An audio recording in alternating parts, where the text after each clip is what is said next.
عرفات کے میدان میں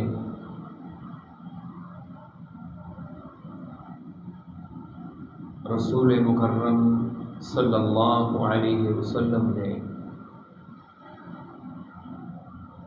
اپنی قصوہ اونٹنی کے اوپر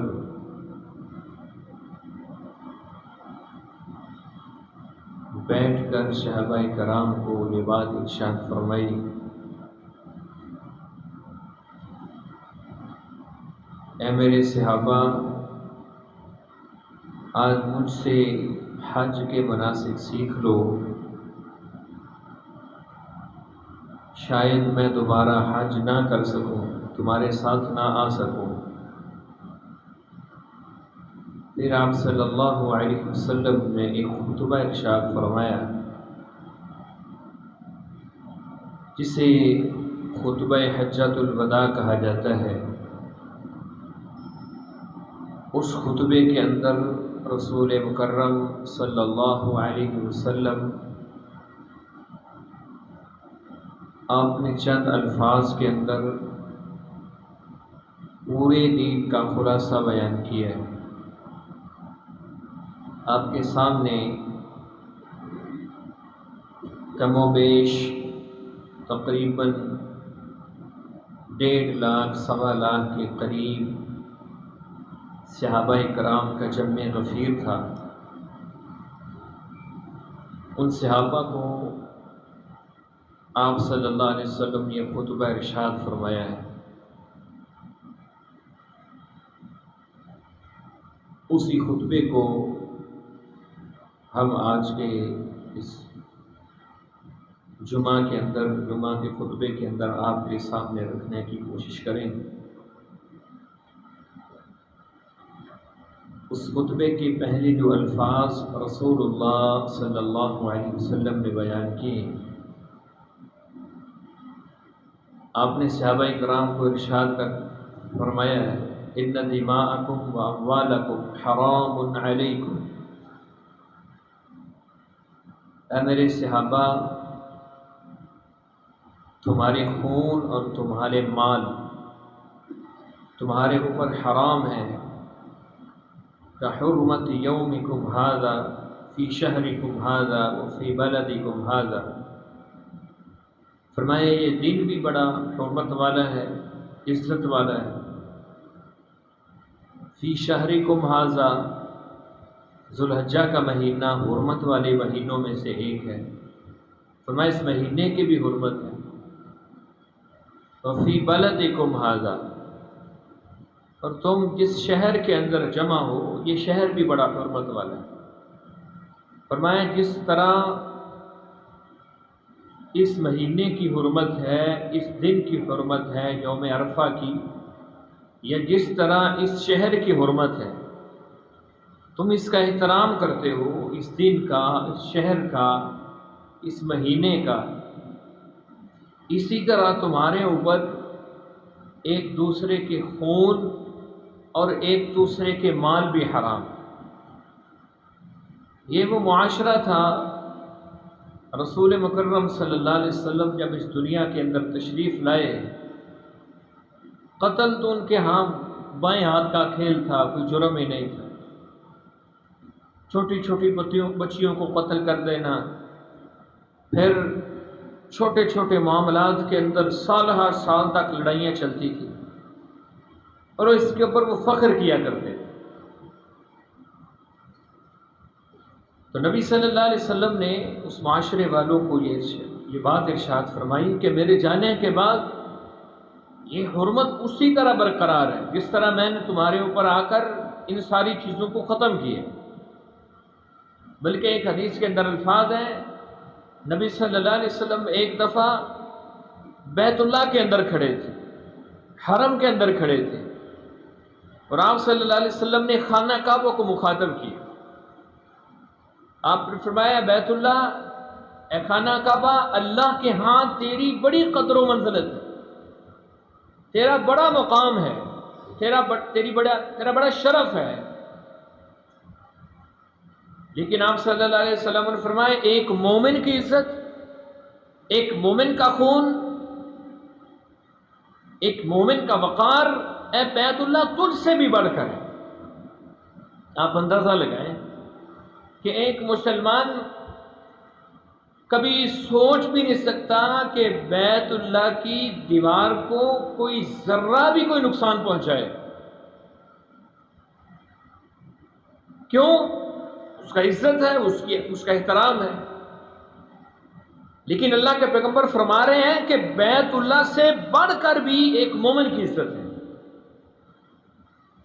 ہمارے عالمیہ یہ ہے کہ جو مسلمان بیت اللہ کو ذرہ برابر بھی نقصان پہنچانے کا سوچ بھی نہیں سکتا، وہ مومن کی عزت کو اچھالنا اس کے لیے بات ہی کوئی نہیں ہے۔ جیسے مرضی جس کے بارے میں بات کر دے، کوئی پوچھنے والا ہی نہیں ہے۔ اور جو میں نے آیت آپ کے سامنے پڑھی ہے، رسول اللہ رب العزت نے فرمایا وَمَن يَقْتُلْ مُؤْمِنًا مُتَعَمِّدًا، جو شخص کسی مسلمان کو بغیر کسی وجہ کے قتل کر دیتا ہے، فَجَزَاؤُهُ جہنم، اس کا بدلہ جہنم ہے۔ اور پھر یہاں تک نہیں فرمایا خالداً فیہا، اللہ نے فرمایا کہ وہ اس میں ہمیشہ ہمیشہ رہے گا۔ اور مفسرین کی ایک جماعت نے یہاں تک الفاظ گئے ہیں کہ ان الفاظ سے ثابت ہوتا ہے کہ کسی مسلمان کا قتل کرنے والا وہ ارتداد تک پہنچ جاتا ہے، وہ مرتد ہو جاتا ہے، کیونکہ مومن اور مسلمان تو گناہ کی سزا بھگت کر واپس جنت کے اندر چلے جائیں گے۔ یہ تو کافر کی سزا ہے کہ وہ ہمیشہ جہنم میں رہے گا، منافق کی یہ سزا ہے، مشرک کی یہ سزا ہے کہ وہ ہمیشہ جہنم میں رہے گا۔ مومن تو سزا بھگت کے جنت کے اندر چلا جائے گا، لیکن یہ جو کسی مسلمان کو ناحق قتل کرنے والا ہے، اس کے بارے میں بھی اللہ نے عذاب کا بیان کیا کہ یہ ہمیشہ ہمیشہ کے لیے جہنم میں رہے گا۔ اور ایک حدیث کے اندر الفاظ ہے، نبی صلی اللہ علیہ وسلم فرماتے ہیں دو مسلمان جب آپس میں قتال کرتے ہیں، لڑتے ہیں، آپ صلی اللہ علیہ وسلم نے فرمایا قاتل بھی اور مقتول بھی دونوں جہنم کے اندر جائیں۔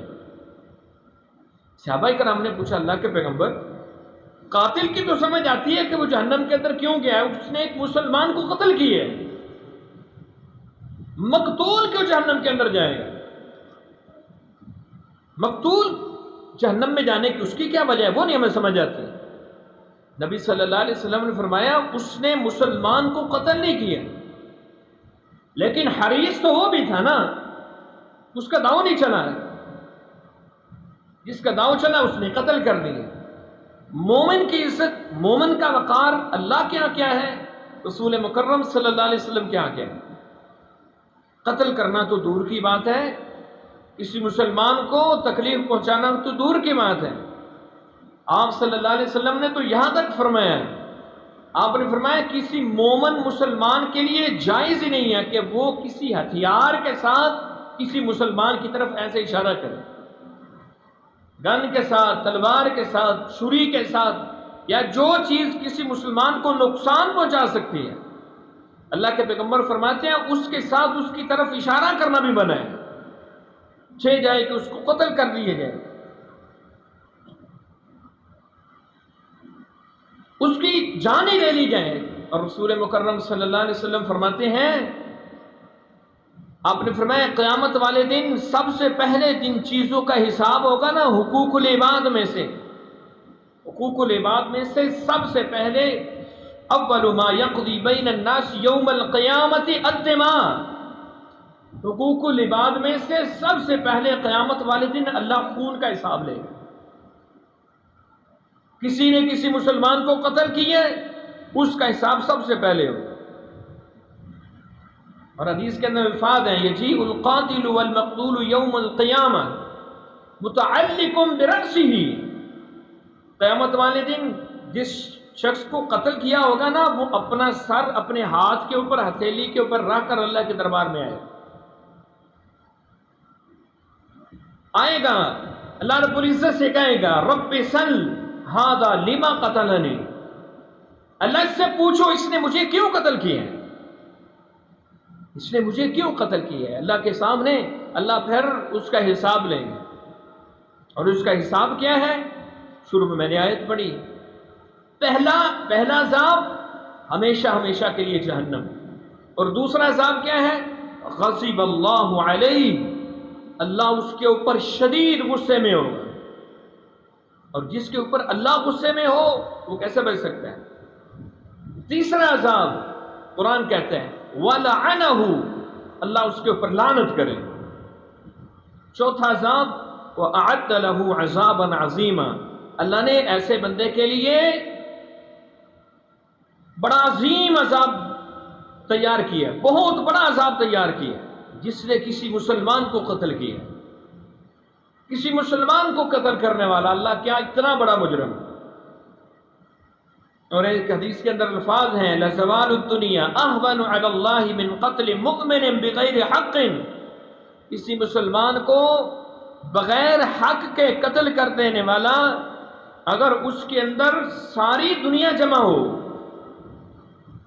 ساری دنیا، اللہ اس کے بدلے میں ساری دنیا کو مار دے، ساری دنیا کو سزا دے گا۔ ایک طرف ایک مسلمان، ایک مومن ہے، دوسری طرف اس کو قتل کرنے والی ساری انسانیت۔ نبی صلی اللہ علیہ وسلم فرماتے ہیں اللہ کے ہاں اس ایک مومن کی قدر و منزلت اتنی ہے کہ ساری دنیا نے جمع ہو کر بھی اشترکوا فی دم مؤمن لَأَكَبَّهُمُ اللَّهُ فِي النَّارِ، ساری دنیا بھی جمع ہے ایک مومن کو قتل کرنے کے اندر، اللہ ساری دنیا کو جہنم کے اندر ڈال دے، ایک مومن کا قتل۔ فرمایا کہ اِنَّ دِمَاءَكُمْ وَأَمْوَالَكُمْ، پہلے فرمایا کہ تمہارے خون حرام ہے ایک دوسرے کے اوپر، اور دوسری بات آپ صلی اللہ علیہ وسلم نے ارشاد فرمائی، آپ نے فرمایا تمہارے مال بھی ناحق طریقے سے ایک دوسرے کے لینا وہ بھی تمہارے اوپر حرام۔ یا ایھا الذین آمنوا، ایمان والوں کو مخاطب کیا گیا اللہ رب العزت۔ عبداللہ بن مسعود رضی اللہ تعالیٰ عنہ فرمایا کرتے تھے کہ جب اللہ کہے نا یا ایھا الذین آمنوا، ایمان والوں کو کان کھڑے کر لینے چاہیے، چکن نہیں ہو جانا چاہیے کہ اللہ بہت بڑا حکم دینے والا ہے۔ اب یہاں پر کیا اللہ نے حکم دیا؟ لا تأکلوا اموالکم بینکم بالباطل، کسی مسلمان کا مال ناحق طریقے سے نہ کھاؤ، الا ان تکون تجارتا، ہاں تجارت تمہارے لیے جائز ہے، تجارت کے ذریعے سے تم نفع کما کر اپنے مال کو بیچ کر کسی مسلمان کو وہ فائدہ لے سکتے ہو، لیکن ناجائز طریقے سے چوری، ڈاکہ اور اسی طرح اور بھی جتنے طریقے ہیں اللہ رب العزت فرماتے ہیں تمہارے لیے حرام ہے۔ لا تأکلوا اموالکم بینکم بالباطل، باطل طریقے سے کسی مسلمان کا مال ناحق طریقے سے ہڑپ کر جانا، فرمایا تمہارے لیے جائز ہی نہیں۔ کتنا خطرناک ہے یہ! اللہ رب العزت نے قرآن مجید کے اندر فرمایا جو چوری کرتا ہے والسارق والسارقۃ فاقطعوا ایدیہما، چوری کرنے والا مرد ہو، چوری کرنے والی عورت ہو، فرمایا دونوں کے ہاتھ کاٹ دو، دونوں کے ہاتھ۔ اور جو ڈاکہ ڈالتا ہے زبردستی، ایک تو چوری ہے نا، کسی نے چوری چھپی کسی کا مال لے لی ہے، اس کی یہ سزا ہے کہ اس کا ہاتھ کاٹ دینا ہے، اور ڈاکو کی سزا شریعت کے اندر قتل ہے، قتل، اور قتل بھی کیسا؟ قتل بھی ایسا کہ ایک طرف سے اس کا بازو کاٹ دینا ہے، دوسری طرف سے اس کی ٹانگ کاٹ دینی ہے، اور اس کو ایسے پھینک دینا کہ وہ ایسی تڑپ تڑپ کے مرے۔ اس نے ایک مسلمان کے مال کو ہڑپ کیا ہے، زبردستی اس سے چھینا ہے، یہ ڈاکو کی سزا ہے شریعت کے اندر، ڈاکو کی سزا۔ تو کسی مسلمان کے مال کی اور کسی مسلمان کے خون کے اوپر ڈاکہ ڈالنا اللہ کے ہاں اتنا بڑا جرم ہے۔ اسی طرح رسول مکرم صلی اللہ علیہ وسلم نے مومن مسلمان کی عزت کی بھی حفاظت کا آپ نے لوگوں کو حکم دیے ہیں۔ کس طرح حکم دیا ہے؟ اللہ کے پیغمبر صلی اللہ علیہ وسلم نے کتنا خیال کیا ہے۔ حضرت ابو ذر رضی اللہ تعالیٰ عنہ کہتے ہیں میں نے ایک دفعہ نبی صلی اللہ علیہ وسلم کے سامنے حضرت بلال کو کالی ماں کے بیٹے کہہ دیے، کالی ماں کا بیٹا. اب وہ حبشی غلام تھے, ایک رنگ سیاہ تھا, ظاہر والدہ بھی سیاہ رنگ کی ہوگی. کہتے ہیں میں نے یہ الفاظ کہے, اللہ کے پیغمبر صلی اللہ علیہ وسلم اتنے شدید غصے میں ہوئے. آپ صلی اللہ علیہ وسلم نے فرمایا ابھی تک تمہارے اندر سے جاہلیت کے کام نکلے نہیں ہیں, جاہلیت کے باتیں نکلی نہیں ہیں. حضرت ابو ذر کہتے ہیں میں اتنا شرمندہ ہوا, میں نے فوری اپنا سر زمین کے اوپر رکھا. میں نے کہا اب مجھے بلال آئے, میری گردن کے اوپر پاؤں رکھے, تب میں اپنے آپ کو معاف کروں گا. یہ صحابہ کرام تھے. حضرت عائشہ رضی اللہ تعالیٰ عنہ کہتی ہیں مومن کی عزت کی حرمت کتنی ہے اللہ کے ہاں, اللہ کو کتنی پیاری ہے مومن کی عزت. ہم تو جیسے مرضی کسی کے بارے میں بات کرتے ہیں, کسی کی بیٹی کے بارے میں, کسی کے بیٹے کے بارے میں, بہو کے بارے میں, جیسے مرضی بولتے جائیں, کوئی پوچھنے والا نہیں. حضرت عائشہ فرماتی ہیں نبی صلی اللہ علیہ وسلم کے سامنے میں نے ایک دفعہ کہہ دی. حضرت صفیہ رضی اللہ تعالی عنہا ام المؤمنین, رنگ ذرا چھوٹا تھا, قد چھوٹا تھا. میں نے کہا اللہ کا پیغمبر صفیہ کا تو رنگ ہی ان کا تو قد ہی چھوٹا ہے, بطور طرز کہہ دیا. رسول مکرم صلی اللہ علیہ وسلم فرمایا تیرا یہ جملہ ایسا ہے اگر اس کو سمندر کے اندر, پانی کے اندر پھینک دیا جائے تو سمندر کا پانی بھی کڑوا ہو جائے, اتنا کڑوا یہ جملہ ہے. مومن کی عزت, مومن کا شرف, مومن کا مقام. مومن کیسے ہوتے ہیں؟ مومن کو اللہ رب العزت نے حکم کیا دیا وَاعْتَصِمُوا بِحَبْلِ اللَّهِ جَمِيعًا, فرمایا اللہ کی رسی کو مضبوطی کے ساتھ تھام لو. اللہ کی رسی کیا ہے؟ اللہ کی رسی صلہ رحمی ہے. رسول مکرم صلی اللہ علیہ وسلم فرماتے ہیں, حدیث کے اندر الفاظ ہیں, صلہ رحمی نے کہا اللہ رب العزت سے کہ یا اللہ مجھے کیا تم نے مقام دیا ہے؟ تو اللہ رب العزت نے کہا کہ اے صلہ رحمی تیرے لیے یہ شرف نہیں ہے کہ جو تجھے کاٹے گا میں اس کو کاٹ دوں گا, تو تجھے جوڑے گا میں اس کو جوڑ دوں گا. اور ایک حدیث میں الفاظ ہے صلہ رحمی اللہ کی عرش کے ساتھ لٹکی ہوئی. کیا کہتی ہے؟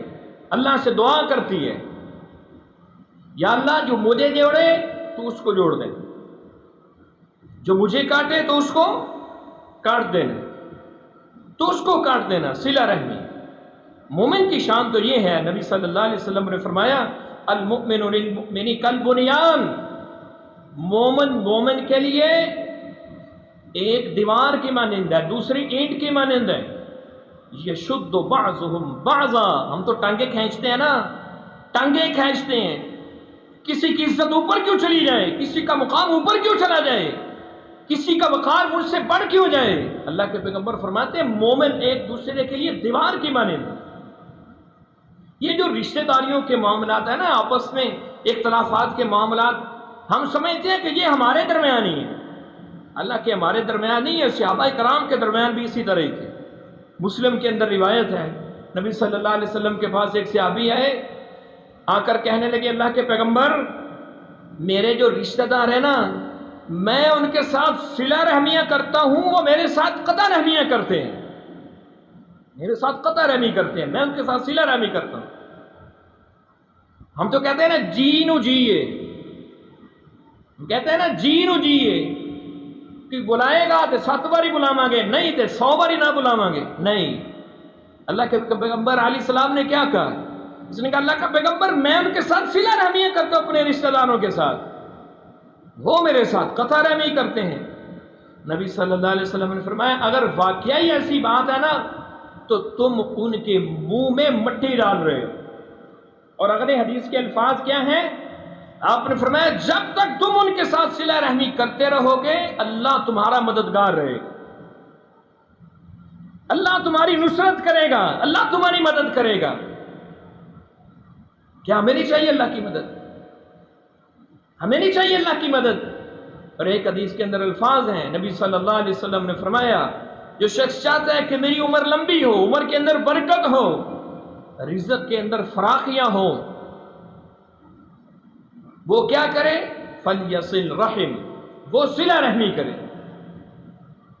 ہمارے ہاں گھروں کے اندر جب لڑائیاں ہوتی ہیں نا، کئی گھر ایسے ہیں، کئی گھروں سے ہمارے پاس لوگ آتے ہیں جو 1.5 لاکھ ہمارے گھر کی آمدن ہے، 2 لاکھ آمدن ہے، 1.25 لاکھ آمدن ہے، پتہ ہی نہیں لگتا جاتا کدھر ہے۔ وجوہات جب پوچھتے ہیں تو گھروں کے اندر میاں بیوی کی لڑائیاں، بھائیوں کی لڑائیاں، بہنوں کی لڑائیاں۔ اللہ برکت اٹھا لیتا ہے۔ اللہ کے پیغمبر فرماتے ہیں صلہ رحمی سے رزق کے اندر برکت آتی ہے، اللہ رزق کے اندر فراخیاں کرتا ہے۔ صلہ رحمی ایسی چیز ہے۔ فاسق بندے کی اللہ رب العزت نے، فاسق پتہ ہے کس کو کہتے ہیں؟ جو کثرت کے ساتھ گناہ کرنے والا، اس کی بری خصلت اللہ رب العزت نے پہلے پارے کے اندر بیان کی ہے۔ وہ کیا کرتا ہے؟ اللہ رب العزت نے جس کو جوڑنے کا حکم دیا ہے اس کو کاٹتا ہے، فاسق بندہ۔ اب کس کو جوڑنے کا حکم دیا ہے؟ صلہ رحمی، رشتہ داریوں کو جوڑنے کا حکم دیا ہے۔ رسول مکرم صلی اللہ علیہ وسلم کے سسر حضرت صدیق اکبر رضی اللہ تعالیٰ عنہ، ہم تو انا کو آگے لے آتے ہیں نا ہر معاملے کے اندر، صحابہ کرام دین کو آگے لے کر آتے تھے۔ رشتہ داریوں کے معاملات اس وقت بھی ایسے تھے۔ مصطح بن اساسہ نے حضرت عائشہ کے اوپر تہمت لگانے والوں میں شامل تھے، حضرت صدیق اکبر کے کزن تھے، اور ان کے گھر کا خرچہ حضرت ابوبکر صدیق کے گھر سے جاتا تھا۔ اب جب فتنہ آتا ہے نا، حالانکہ صحابی رسول تھے، جب فتنہ آتا ہے نا تو پھر بڑے بڑے لوگوں کو سمجھ نہیں آتی، یہ بھی اس فتنے کی زد میں آ گئے۔ حضرت صدیق اکبر کو پتہ چلا تو کہنے لگے کہ سارا مدینہ بھی اس میں شامل ہوتا، اے مصطح تیرا حق نہیں بنتا تھا کہ تو یہ کام کر۔ قسم اٹھا لی، آج کے بعد میں مصطح کے اوپر کچھ بھی خرچ نہیں کروں۔ اللہ رب العزت نے آسمانوں سے آیات اتاری، وَلَا يَقْتَلِ أُولُو الْفَضْلِ مِنْكُمْ وَالسَّعَةِ۔ نبی صلی اللہ علیہ وسلم آیات پڑھتے جا رہے ہیں، پڑھتے پڑھتے حضرت صدیق اکبر کو سنا رہے ہیں، یہاں تک پہنچے أَلَا تُحِبُّونَ أَن يَغْفِرَ اللَّهُ لَكُمْ۔ کیا تم یہ پسند نہیں کرتے کہ اللہ تمہیں معاف فرمائے؟ کیا تم یہ پسند نہیں کرتے اللہ تمہیں معاف فرما دے؟ حضرت صدیق اکبر پکار اٹھے، اللہ کے پیغمبر میں نے مصطح کو معاف کر دیا ہے۔ کتنی بڑی تہمت لگائی ہے ام المؤمنین حضرت عائشہ صدیقہ رضی اللہ تعالی عنہا کے اوپر۔ شان رفعت کتنی ہے حضرت عائشہ کی، ان سے بڑھ کر بھی کسی کی عزت ہو سکتی ہے۔ ان کے اوپر اگر تہمت لگی ہے تو ان کی پاک بازی اللہ رب العزت نے اپنی کلام کے اندر بیان کی، اللہ نے قرآن کا حصہ بنایا ہے۔ حضرت عائشہ فرمایا کرتی تھی مجھے یہ تو یقین تھا کہ میرا رب میری صفائی ضرور بیان کرے گا، لیکن مجھے اتنا نہیں پتا تھا کہ میرا رب میری شان کے اندر قرآن کی آیات ہی اتار دے گا۔ اتنا مجھے نہیں پتا تھا کہ اللہ مجھے یہ مقام دے دے۔ کسی بندے کا اس وقت تک قرآن مجید ہی مکمل نہیں ہو سکتا جب تک وہ حضرت عائشہ کی پاکیزگی کو بیان نہیں کر لے۔ اتنی شان ہے حضرت عائشہ رضی اللہ تعالیٰ نے۔ اللہ کے پیغمبر فرماتے ہیں عائشہ میری دنیا کے اندر بھی بیوی ہے، جنت کے اندر بھی بیوی ہے۔